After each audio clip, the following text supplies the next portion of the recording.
Hello बच्चों, शिक्षा success series education से हम डिस्कस कर रहे हैं कक्षा 9वीं हिंदी ब परीक्षाओं हेतु पाठ्यक्रम विनिर्देशन 2021-22 द्वितीय सत्र। इन वीडियोस में हम आपके सेकंड टर्म में जो क्वेश्चंस पूछे जाते हैं उनके ऊपर डिस्कस कर रहे हैं। यहाँ पर हम इंस्ट्रक्शंस के अकॉर्डिंग जो आपको चैप्टर्स दिए गए हैं उन्हीं के क्वेश्चन आंसर्स जो है वो डिस्कस कर रहे हैं। तो आज जिस चैप्टर को हम डिस्कस करने वाले हैं वो है चैप्टर 13। चैप्टर 13 में आपको दो कविताएं दी गई हैं। पहली कविता है नए इलाके में और दूसरी कविता है खुशबू रचते हैं हाथ। तो इंस्ट्रक्शंस के अकॉर्डिंग जो सेकंड पोएम है आपकी खुशबू रचते हैं हाथ, उसी में से क्वेश्चन आंसर्स आपको पूछे जाएंगे आपके सेकंड टर्म में। तो सबसे पहले आपको खुशबू रचते हैं हाथ जो पोएम है वो पता होनी चाहिए कि उसमें कवि ने क्या कहा है, उसमें कवि हमारे सामने क्या प्रस्तुत कर रहे हैं, कौन सी समस्या लेकर आए हैं, ताकि जो भी क्वेश्चंस आपसे पूछे जाएं उसके आंसर्स आप आसानी से शॉर्ट आपको थोड़ा सा खुशबू रचते हैं हाथ कविता के बारे में बता देते हैं ताकि क्वेश्चन आंसर्स के साथ आप रिलेट कर पाए और आपको ज्यादा दिक्कत ना आए। तो जो दूसरी कविता है खुशबू रचते हैं हाथ, उसमें कवि ने सामाजिक विषमताओं को बेनकाब किया है और इस कविता में कवि ने जो है गरीबों के जीवन पर प्रकाश डाला है। कवि ने इस कविता में हमारे सामने उस वर्ग की समस्याओं को रखा है जो वर्ग समाज को सुंदर बनाने में लगा हुआ है, उसे खुशहाल बना रहा है, लेकिन वही वर्ग जो है अभाव में गंदगी में अपना जीवन बिता रहा है। लोगों के जीवन में सुगंध भरने वाले जो हाथ है, यानी जो ये खुशबू रचने वाले हाथ हैं, अगरबत्ती बनाने वाले हाथ हैं, वो जो है बहुत ही भयानक स्थिति में अपना जीवन बिताने पर मजबूर हैं। तो यहाँ पर कवि जो है हमारे सामने ये भी बता रहे हैं कि ये कैसी विडंबना है कि जो खुशबू रचने वाले ये हाथ हैं वो दूर दराज के सबसे गंदे और बदबूदार इलाकों में अपना जीवन व्यतीत करने के लिए मजबूर हैं। और इस कविता में कवि हमारे सामने जो है एक प्रश्न भी रख रहे हैं कि जो स्वस्थ समाज के निर्माण में योगदान करने वाले लोग हैं वो इतने उपेक्षित हैं, यानी वो इतने पिछड़े हुए हैं, उनके पास कोई सुख सुविधाएं नहीं है। ऐसा क्यों है और कब तक ऐसा चलने वाला है? तो इस कविता को आप अच्छे से एक बार पढ़ लें, क्योंकि इसके जो क्वेश्चन आंसर्स हैं उनको देने के लिए आपको कविता का हर एक अंक समझ में आना चाहिए, हर एक जो पंक्ति है वो आपको अच्छे से एक्सप्लेन करनी आनी चाहिए, क्योंकि आपसे कुछ पंक्तियां पूछी जा सकती हैं। तो इसके लिए आप हमारे चैनल सक्सेस सीरीज एजुकेशन पर जाकर पार्ट 13 की एक्सप्लेनेशन अच्छे से पढ़ सकते हैं, इससे आपको सहायता मिलेगी। तो आते हैं हम अपनी वीडियो में। इस वीडियो में हम जो है खुशबू रचते हैं हाथ कविता के जो पाठ्य पुस्तक पर आधारित प्रश्न है, सबसे पहले हम उन्हें डिस्कस करने वाले हैं। उसके बाद हम इस पर आधारित कुछ अतिरिक्त प्रश्न देखने वाले हैं और अंत में हम कुछ एमसीक्यूज यानी बहुविकल्पात्मक प्रश्न भी देखेंगे, क्योंकि इंस्ट्रक्शंस के अकॉर्डिंग आपसे कुछ भी पूछा जा सकता है, एमसीक्यूज भी पूछे जा सकते हैं। तो आपकी प्रेपरेशन अच्छे से हर ढंग से हो जाए, इसलिए हम अपनी वीडियोज में इन सारी चीजों को इंक्लूड कर रहे हैं। तो हम आते हैं अपने प्रश्नों पर। सबसे पहले हम पाठ्य पुस्तक पर आधारित प्रश्न देख लेते हैं। पहला प्रश्न आपसे पूछा गया है, खुशबू रचने वाले हाथ कैसी परिस्थिति में तथा कहां कहां रहते हैं? तो यहाँ पर देखिए, सबसे पहले ही आपसे पूछा गया है कि जो खुशबू रचने वाले हाथ हैं उनकी जो परिस्थिति है वो कैसी है और वो कहाँ रहते हैं। तो इसका उत्तर आप इस तरह से एक्सप्लेन कर सकते हैं कि खुशबू रचने वाले हाथ अर्थात अगरबत्ती बनाने वाले गरीब तबके के लोग होते हैं। ऐसे लोग तंग गलियों में, बदबूदार नाले के किनारे और कूड़े के ढेर के बीच रहते हैं। बड़े शहरों में किसी भी झोपड़पट्टी में आपको ऐसी ही नजारा आसानी से देखने को मिलेगा। तो यहाँ पर जब आप कविता पढ़ेंगे तो वहां पर आपको स्पष्ट हो जाएगा कि जो खुशबू रचने वाले हाथ हैं यानी अगरबत्ती बनाने वाले लोग हैं, जो ये मजदूर है वो बहुत ज्यादा गरीब है, उनके पास जो है अच्छे घर लेने के लिए पैसे नहीं है, वो जो है बहुत ही तंगी में अपना जीवन बसर करते हैं।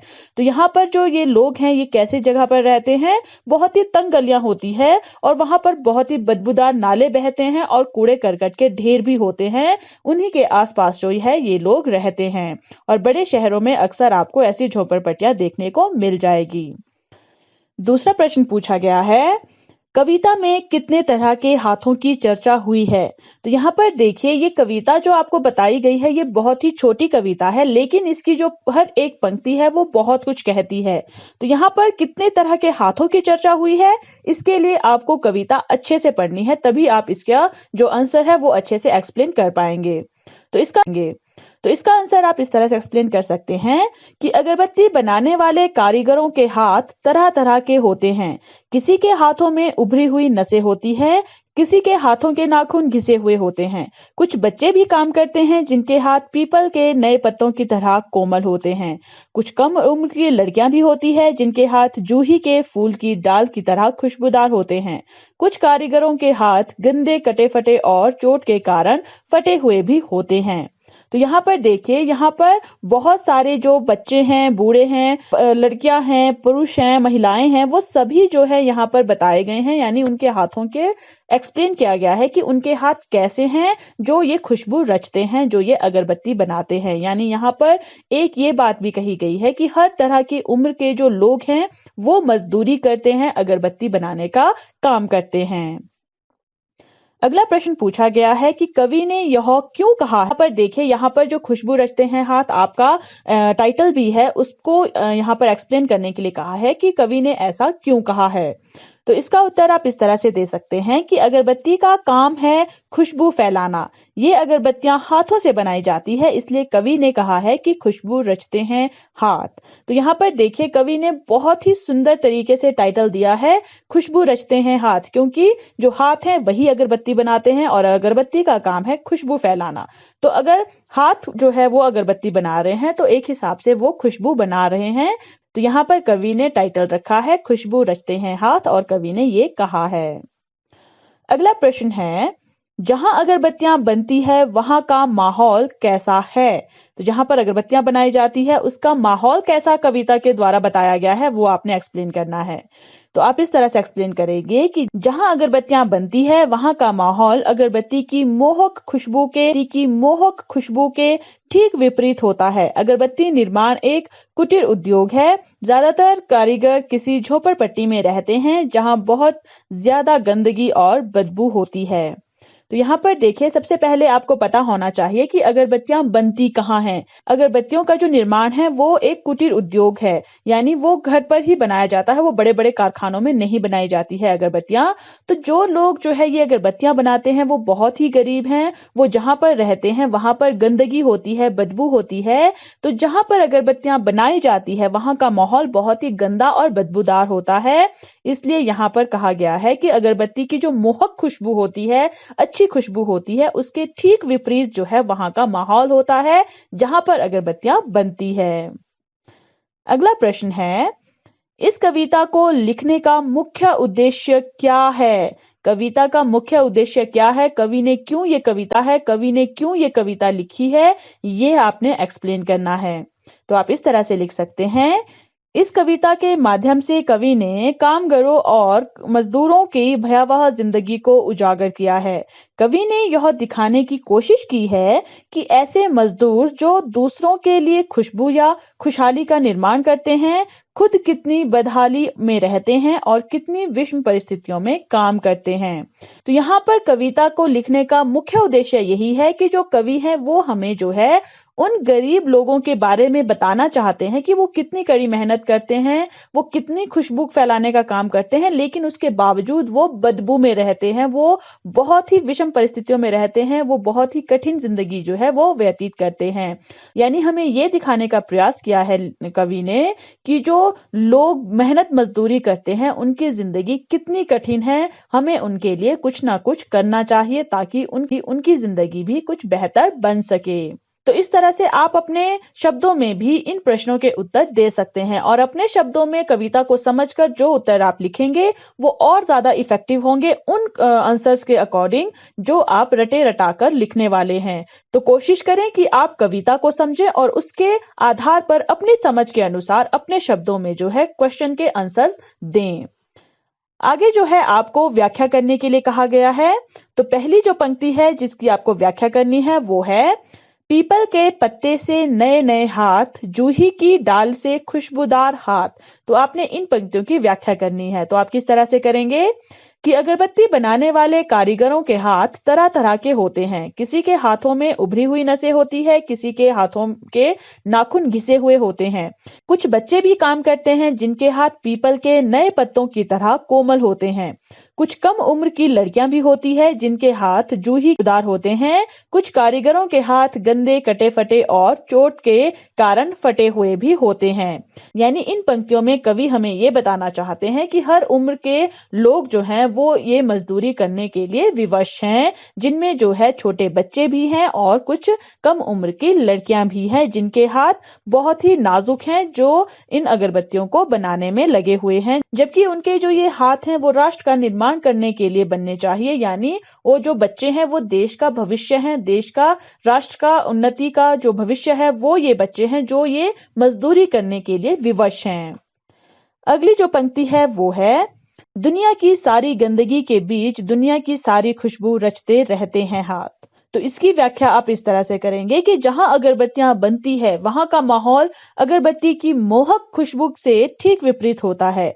यह एक विडंबना ही है कि दुनिया की जो सारी खुशबू इन गलियों में बनती है जहां दुनिया समाई होती है। तो यहाँ पर जो कवि हैं वो हमें ये बताना चाहते हैं कि जो दुनिया की सारी खुशबू है, यानी जो अगरबत्ती इतनी खुशबूदार बनाई जाती है वो जो है ऐसी गंदी बदबूदार गलियों में बनाई जाती है जहां पर केवल गंदगी ही गंदगी समाई होती है। ये एक बहुत बड़ी विडंबना है कि खुशबू ऐसी जगह बन रही है जहां गंदगी समाई है। अगला प्रश्न पूछा गया है कि कवि ने इस कविता में बहुवचन का प्रयोग अधिक किया है, इसका क्या कारण है। ये भी देखिए आपसे पूछा जा सकता है कि कवि ने इस कविता में बहुत जगह जो है बहुवचन का प्रयोग किया है, ऐसा क्यों किया है। इसका कारण है कि अगरबत्ती हम जब भी खरीदते हैं तो हम कभी एक अगरबत्ती नहीं बल्कि एक पूरा अगरबत्ती का पैकेट खरीदते हैं। उसी तरह अगरबत्ती बनाने वाले झुंड में काम करते हैं, उनकी समस्याएं भी अनेक होती है, इसलिए कवि ने इस कविता में बहुवचन का प्रयोग अधिक किया है। तो यहाँ पर देखिए अकॉर्डिंग, जब अगरबत्ती हम खरीद रहे हैं तो हम कभी भी दुकानदार से ये नहीं कहते कि हमें एक अगरबत्ती दो, जबकि हम ये कहते हैं कि हमें अगरबत्ती का पैकेट चाहिए। और उसी तरह से जब कोई अगरबत्ती बनाता है तो एक व्यक्ति नहीं बनाता बल्कि बहुत सारे व्यक्ति जो है मिलकर अगरबत्तियां बनाते हैं। और जब हम समस्याओं की बात करें तो हर व्यक्ति की समस्या अलग अलग होती है और ये समस्याएं बहुत ज्यादा हो सकती है। अगर कोई एक व्यक्ति की हम बात करते हैं तो उसकी जो समस्याएं हैं वो भी कम होती, लेकिन जब हम झुंड की बात कर रहे हैं, उन सभी अगरबत्ती बनाने वाले लोगों की बात कर रहे हैं, तो उनकी समस्याएं भी बहुत ज्यादा होगी। इसलिए कवि ने जो है इस कविता में बहुवचन का प्रयोग किया है, यानी कवि ने जो है उन सभी अगरबत्ती बनाने वालों को टारगेट किया है, ना कि किसी एक व्यक्ति को। तो इस तरह से जो है आपके जो पाठ्य पुस्तक है उसमें आपसे प्रश्न पूछे गए हैं। इन प्रश्नों के उत्तर आप अपने शब्दों में देने का प्रयास करें। अब हम बात करेंगे कुछ एक्स्ट्रा क्वेश्चंस की, क्योंकि आपसे कुछ क्वेश्चंस घुमा फिरा कर भी पूछे जा सकते हैं, क्योंकि जरूरी नहीं है कि आपसे वही प्रश्न पूछे जाएं जो आपकी पाठ्य पुस्तक में दिए गए हैं। जो आपको कविता दी गई है उससे किसी भी तरह से प्रश्न घुमा फिरा कर पूछा जा सकता है। तो आपसे जो प्रश्न है वो इस तरह से पूछे जा सकते हैं कि कवि के अनुसार लोग अगरबत्ती को प्रतिदिन क्यों इस्तेमाल करते हैं। तो इस प्रश्न का उत्तर आप इस तरह से लिख सकते हैं कि कवि के अनुसार जो है अगरबत्तियां हालांकि पूजा पाठ में इस्तेमाल होती है, लेकिन इसकी खुशबू ही शायद वह वजह होती है जो लोग इसे प्रतिदिन इस्तेमाल करते हैं। क्योंकि लोग कभी कभी जो है पूजा पाठ के अलावा खुशबू फैलाने के लिए भी अगरबत्ती जला लेते हैं। तो शायद लोग जो है प्रतिदिन इसलिए भी इस्तेमाल करते हैं अगरबत्ती का क्योंकि वो खुशबू फैलाती है। अगला प्रश्न आपसे पूछा जा सकता है कि कविता में कूड़े करकट के ढेरों के बाद शब्दों से अगरबत्ती बनाने वालों के रहने के स्थान के बारे में क्या पता चलता है। तो कविता में कूड़े करकट के ढेरों के बाद शब्दों से अगरबत्ती बनाने वालों के रहने के स्थान के बारे में हमें यह पता चलता है कि वे बहुत ही गंदे स्थानों पर रहते हैं और उनकी जो आर्थिक स्थिति है वो बहुत खराब है, क्योंकि तभी वो कूड़े करकट के ढेरों के बाद रहने के लिए मजबूर हैं। अगर उनकी आर्थिक स्थिति सही होती, अगर वो पैसे वाले होते, तो वो कभी भी जो है गंदे गलियों में नहीं रहते, वो भी अपने लिए जो है अच्छा मकान बनाते या फिर अच्छी जगह पर रहते। तो इस तरह से हमें उनके बारे में पता चलता है कि वो बहुत ज्यादा गरीब है और गंदे स्थानों पर रहते हैं। अगला प्रश्न आपसे पूछा जा सकता है कि इस कविता में कवि ने खुशबूदार अगरबत्ती बनाने वालों के रहने की जगह को कैसे उजागर किया है। तो यानी कवि ने जो है कविता में किस तरह से उनके रहने के स्थान को बता, किस तरह के स्थान पर रहते हैं वो आपने एक्सप्लेन करना है अपने शब्दों में।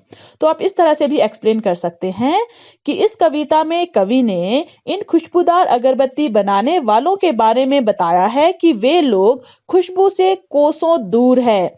ऐसा कवि ने इसलिए कहा है क्योंकि अगरबत्ती का कारखाना अक्सर किसी तंग गली में, घरों और सड़कों के किनारे, गंदे पानी के बहाव के लिए बनाए गए रास्ते के पार और बदबूदार कूड़े के ढेर के समीप होता है। ऐसे स्थानों पर कई कारीगर अपने हाथों से अगरबत्ती को बनाते हैं। तो यहाँ पर देखिए कवि ने कितने डिटेल में जो है आपको बताया है इन अगरबत्ती बनाने वाले लोगों के रहने के स्थान को, कि वो लोग खुशबू से कोसों दूर है। ऐसा क्यों कहा है? क्योंकि वो भले ही अगरबत्ती बना रहे हैं, भले ही खुशबू फैलाने वाली चीज को बना रहे हैं, लेकिन वो रह ऐसे स्थानों पर रहे हैं जहां पर गंदगी है, जहां पर जो है तंग गलियां हैं, जहां पर गंदे को ऐसी जगह पर रह रहे हैं और ऐसी जगह पर जो है कारीगर अपने हाथों से अगरबत्ती बना रहे हैं। अगला प्रश्न आपसे पूछा जा सकता है कि जख्म से फटे हाथ मजदूरों की किस दशा की ओर संकेत करते हैं। तो आपने कविता में ध्यान दिया होगा कि जब कवि जो है हाथों का वर्णन कर रहे हैं तो वहां पर उन्होंने जख्म से फटे हाथ भी कहा है। तो जो कवि है वो मजदूरों की किस दशा का वर्णन करना चाहते हैं, वो किस दशा को दिखाना चाहते हैं हमें इस पंक्ति का वर्णन करके। तो आप इस तरह से एक्सप्लेन कर सकते हैं कि जख्म से फटे हाथ मजदूरों की गरीबी और अभावग्रस्तता की ओर संकेत करते हैं। ये मजदूर इतने गरीब हैं कि इन जख्मों के इलाज के लिए उनके पास पैसे नहीं हैं और वे मजदूरी ना मिलने के डर से आराम करने के लिए कोई छुट्टी भी नहीं ले पाते हैं। तो अब यहाँ पर देखिए जो ये जख्म से फटे हाथ कहे हैं कवि ने, वो यहाँ पर इस दशा की ओर संकेत कर रहे हैं कि जो मजदूर है वो बहुत ज्यादा गरीब है। क्योंकि अगर वो अमीर होते तो वो अपने जख्मों पर पट्टी करते, उसमें दवा लगाते ताकि उनके जो जख्म है वो ठीक हो जाएं। लेकिन उनके हाथ अभी भी जख्म से फटे हुए हैं, तो इसका मतलब ये है कि वो अभावग्रस्त हैं, उनके पास दवाइयां नहीं है, वो जो है अपने जख्मों का इलाज नहीं कर पा रहे हैं अपनी गरीबी के कारण। और उनके पास जो है इतने पैसे नहीं है कि वो थोड़ी छुट्टी ले ले, क्योंकि अगर वो छुट्टी ले लेते हैं तो उनकी एक दिन की मजदूरी कट जाएगी और उनके घर पे जो है खाना ना बनने के कारण बन सकता है वो चीज। तो वो जो है छुट्टी भी नहीं ले पाते हैं, जिस वजह से उनके जो हाथ है वो फटे हुए हैं, कटे हुए हैं, जख्म से भरे हुए हैं। तो आप इस तरह से एक्सप्लेन कर सकते हैं। अगला प्रश्न आपसे पूछा जा सकता है कि कविता में कवि द्वारा अगरबत्ती बनाने वाले कारीगरों के हाथों को किस तरह दिखाया गया है। तो ये देखिए ये प्रश्न आपसे दूसरे तरीके से पाठ्य पुस्तक पर आधारित जो प्रश्न है उनमें भी पूछा गया है, लेकिन आपसे इस तरह से घुमा फिरा कर भी पूछा जा सकता है कि कविता में जो अगरबत्ती बनाने वाले कारीगर हैं उनके हाथों को कवि ने किस तरह से दिखाया है। तो आप जो है इस तरह से भी एक्सप्लेन कर सकते हैं अगर आपकी जो शब्द सीमा है वो आपको ज्यादा शब्दों की दी गई है।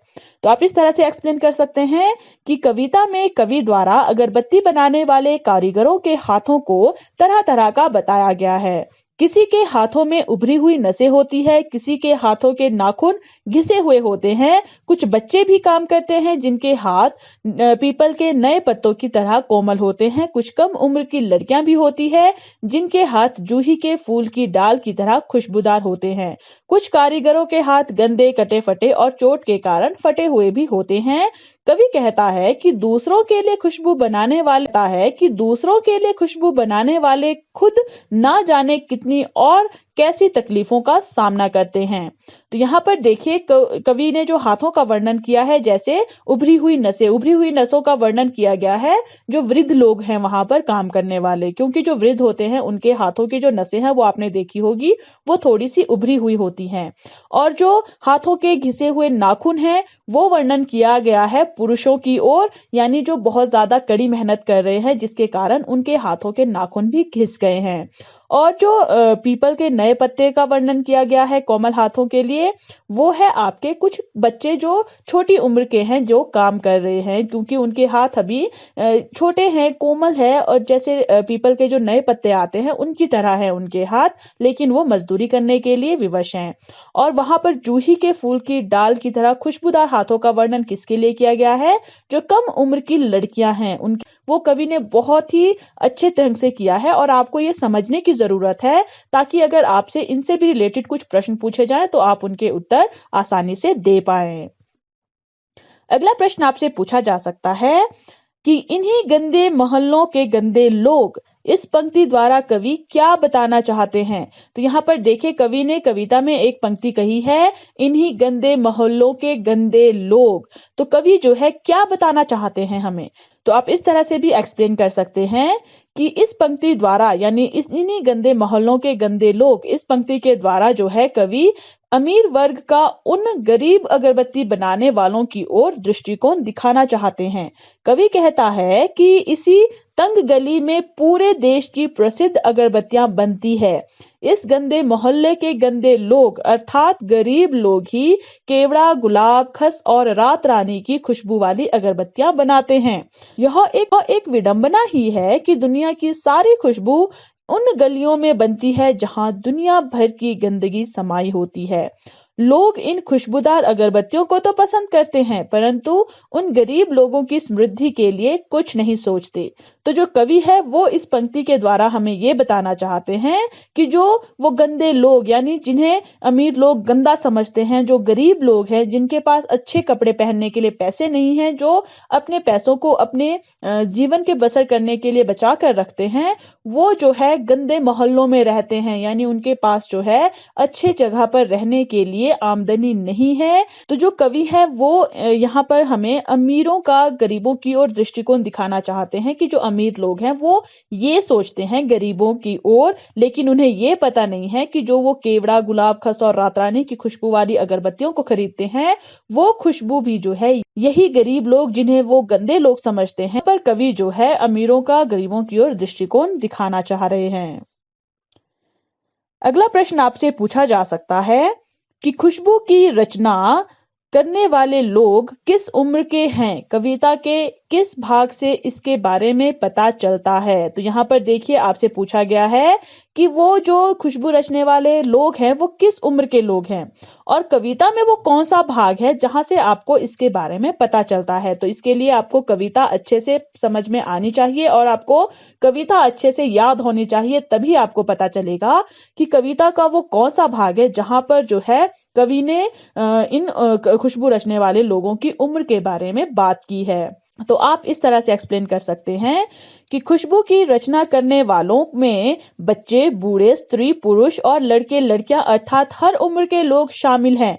इसका पता हमें कविता के उस भाग से चलता है जहां उभरी नसों वाले हाथ, घिसे नाखूनों वाले हाथ, पीपल के पत्ते से नए नए हाथ, जूही की डाल से खुशबूदार हाथों का वर्णन किया गया है। तो यहाँ पर देखिए, जो ये पंक्तियां हमने यहाँ पर लिखी है कविता के भाग की, ये एज इट इज वैसी ही लिखी है जैसी आपके कविता में बताई गई है। तो अगर आपको कविता अच्छे से याद है तो आप भी जो है इसी तरह से एज इट इज पंक्तियां लिखकर जो है अच्छा इंप्रेशन डाल सकते हैं जो आपकी आंसर शीट देख रहा है उस पर। अगला प्रश्न आपसे पूछा जा सकता है कि खुशबू रचते हैं हाथ कविता में कौन सी समस्या दिखाई गई है जो समाज के लिए घातक है? तो यहाँ पर आपको कविता में कौन सी समस्या की ओर कवि आपका ध्यान आकर्षित करना चाहते हैं जो आपके समाज के लिए भी खतरनाक है? तो आप इस तरह से एक्सप्लेन कर सकते हैं कि किसी भी देश में उस देश के बच्चे ही उसका भविष्य होते हैं। इन बच्चों के बाल मजदूर के रूप में काम करने से वे पढ़ लिख नहीं सकेंगे। उनके खेलने कूदने के दिन मजदूरी करने में बीत रहे हैं। ऐसे में ये बच्चे आजीवन मजदूर बनकर रह जाएंगे। बाल मजदूरी की यह समस्या समाज और राष्ट्र के विकास के लिए घातक है। तो यहाँ पर जो खुशबू रचते हैं हाथ कविता है, उसमें कवि ने जो है खासकर जो बाल मजदूरी की जो समस्या है समाज में, उसको जो है हमारे सामने उजागर किया है। और ये जो समस्या है ये इसलिए समाज के लिए बहुत ज्यादा घातक है क्योंकि जो बच्चे होते हैं वही देश का भविष्य होते हैं, वही समाज को भविष्य होते हैं, वही समाज को आगे सुधारने वाले होते हैं, समाज को चलाने वाले होते हैं। तो जब वही लोग जो है मजदूरी करने में अपना पूरा जीवन व्यतीत कर देंगे, पढ़ेंगे लिखेंगे नहीं, तो उन्हें जो है देश के बारे में, राष्ट्र के बारे में, समाज के बारे में कोई समझ नहीं होगी और वो जो है समाज के विकास में अपनी कोई भी भूमिका नहीं निभा पाएंगे, कोई योगदान नहीं दे पाएंगे, जो समाज के लिए घातक है, खतरनाक है। तो आप इस तरह से एक्सप्लेन कर सकते हैं। अगला प्रश्न आपसे पूछा जा सकता है कि आपके अनुसार अगरबत्ती बनाने वाले लोगों के प्रति समाज का क्या कर्तव्य है।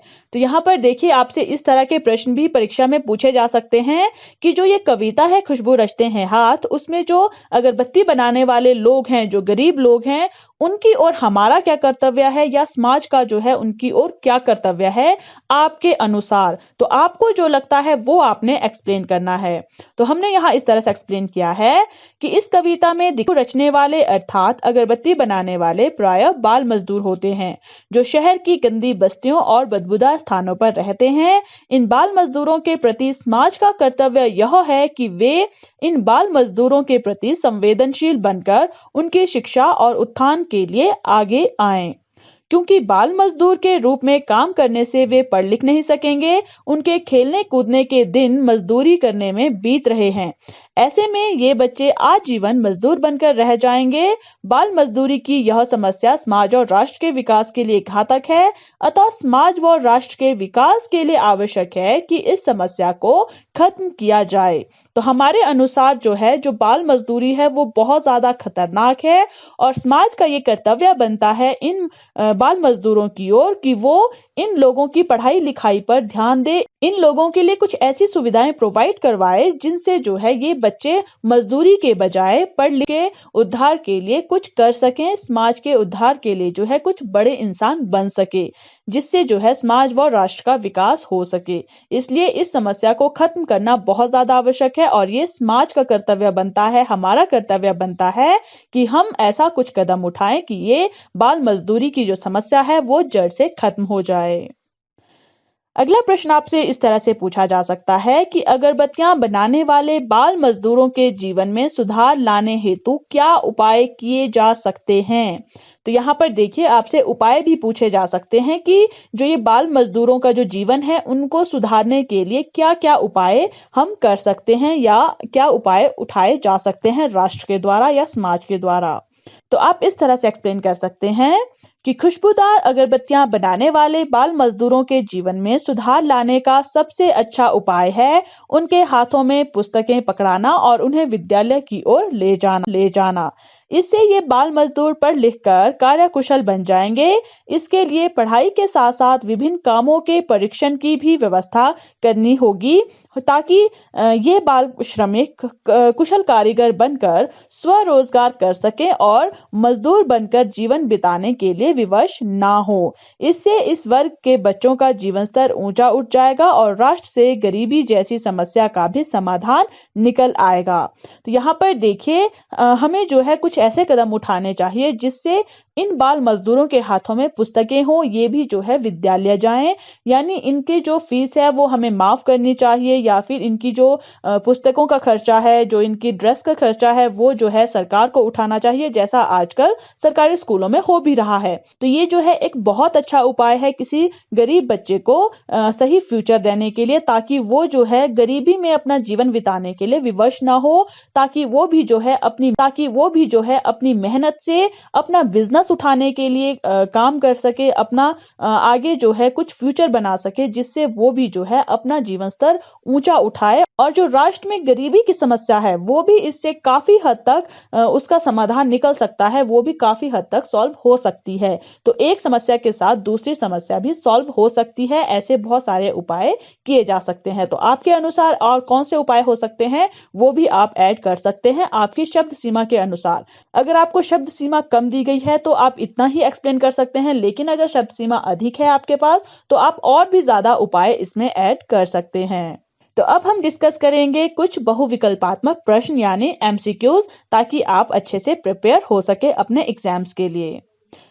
तो एमसीक्यूज इस तरह से पूछे जा सकते हैं कि खुशबू रचते हैं हाथ कविता में जख्म कहाँ पर हुए हैं। 4 ऑप्शन है, अगरबत्ती बनाने वाले हाथों में, गुलदस्ता बनाने वाले हाथों में, कपड़ा धोने वाले हाथों में, या फिर गंदगी साफ करने वालों के हाथों में। तो यहाँ पर जो खुशबू रचते हैं हाथ कविता है उसमें जख्म कहाँ हुए हैं, अगरबत्ती बनाने वाले जो हाथ हैं उनमें, यानी हमारे ऑप्शन नंबर ए में, ऑप्शन नंबर ए हमारा सही उत्तर है। अगला प्रश्न है, मुल्क की मशहूर अगरबत्तियां कहाँ बनकर तैयार होती है। 4 ऑप्शन है, किसी तंग गली वाले गंदे मोहल्ले में, बड़े बड़े कारखानों में, बड़ी बड़ी कंपनियों में, या विदेशों में। तो हमारा ऑप्शन नंबर ए हमारा सही उत्तर है कि जो मुल्क की मशहूर अगरबत्तियां हैं वो किसी तंग गली वाले गंदे मोहल्लों में बनती है, क्योंकि वो लोग बहुत ज्यादा गरीब हैं और वहां रहने के लिए विवश हैं। अगला प्रश्न पूछा जा सकता है, अगरबत्ती बनाने वाले कारीगरों के पास अच्छे घर क्यों नहीं है। 4 ऑप्शन है, क्योंकि वे गंदगी में रहना पसंद करते हैं, आर्थिक स्थिति अच्छी नहीं है, क्योंकि वे सारे पैसे खर्च कर लेते हैं, या क्योंकि कोई उन्हें अच्छे घर बनाने नहीं देता। तो इन ऑप्शंस में से हमारा बी ऑप्शन हमारा सही उत्तर होगा, क्योंकि उनकी आर्थिक स्थिति अच्छी नहीं है इसलिए उनके पास अच्छे घर नहीं है। अगला प्रश्न है, खुशबू रचते हैं हाथ कविता के कवि कौन है। ये जो क्वेश्चन है वो आपसे हर कविता या हर जो आपका चैप्टर आपसे पूछा गया है उसके एमसीक्यूज में पूछा जा सकता है कि उसके जो आपको कविता दी गई है या जो आपको चैप्टर दिया गया है उसके कवि कौन है या उसके लेखक कौन है। तो आपको जो चैप्टर आपको इंस्ट्रक्शंस के अकॉर्डिंग दिए गए हैं टर्म 2 के लिए, उसमें जो जितने भी चैप्टर हैं उनके लेखक या कवि आपको पता होने चाहिए कि वो चैप्टर किसने लिखा है। तो यहाँ पर जो खुशबू रचते हैं हाथ उस कविता के कवि कौन है। 4 ऑप्शन है, सुमित्रा नंदन पंत, सूर्यकांत त्रिपाठी निराला, महादेवी वर्मा या अरुण कमल। देवी वर्मा या अरुण कमल। तो हमारा जो सही उत्तर है वो है ऑप्शन नंबर डी, यानी खुशबू रचते हैं हाथ कविता के कवि हैं अरुण कमल जी। अगला प्रश्न है, अगरबत्ती बनाने वाले लोग क्या सहन करते हुए भी अगरबत्तियां बनाते हैं। 4 ऑप्शन है, अत्यधिक बदबू, अत्यधिक खुशबू, अत्यधिक ठंड या अत्यधिक गर्मी। तो जो अगरबत्ती बनाने वाले लोग हैं वो क्या सहन करते हैं, आपने कविता में अच्छे से पढ़ा होगा, वो जो है अत्यधिक बदबू सहन करते हुए भी अगरबत्ती बनाते हैं। तो हमारा ऑप्शन नंबर ए सही उत्तर होगा। अगला प्रश्न है, कवि खुशबू रचते हैं हाथ कविता में समाज की किस विडंबना को बताना चाहते हैं। जब आपने कविता पढ़ी है तो आपको पता होगा कि कवि ने किस विडंबना की बात कही है। तो जो 4 ऑप्शन है उसमें आपको रिमाइंड हो जाएगा। पहला ऑप्शन है, दुनिया की सारी खुशबू उन गलियों में बनती है जहां अमीर लोग रहते हैं। दूसरा ऑप्शन है, दुनिया के सारे अमीर लोग खुशबूदार गलियों में रहते हैं। तीसरा ऑप्शन है, दुनिया की सारी खुशबू उन गलियों में बनती है जहां दुनिया भर की गंदगी समाई होती है। और चौथा ऑप्शन है, दुनिया भर की गंदगी कारखानों में समाई होती है। हमारा ऑप्शन नंबर सी सही उत्तर होगा, क्योंकि समाज की ये बहुत बड़ी विडंबना है कि दुनिया की सारी खुशबू उन गलियों में बनती है जहां दुनिया भर की गंदगी समाई होती है। अगला प्रश्न है, उभरी नसों वाले हाथ, घिसे नाखूनों वाले हाथ, पीपल के नए पत्ते से नए नए हाथ, जूही के डाल से खुशबूदार हाथ। इन पंक्तियों से कवि क्या स्पष्ट करना चाहते हैं। 4 ऑप्शन है, मजदूर बहुत मेहनती होते हैं, मजदूर अपना ध्यान नहीं रखते, पुरुष और महिलाएं दोनों मजदूर होते हैं, या अगरबत्ती बनाने वाले मजदूर हर उम्र के लोग होते हैं।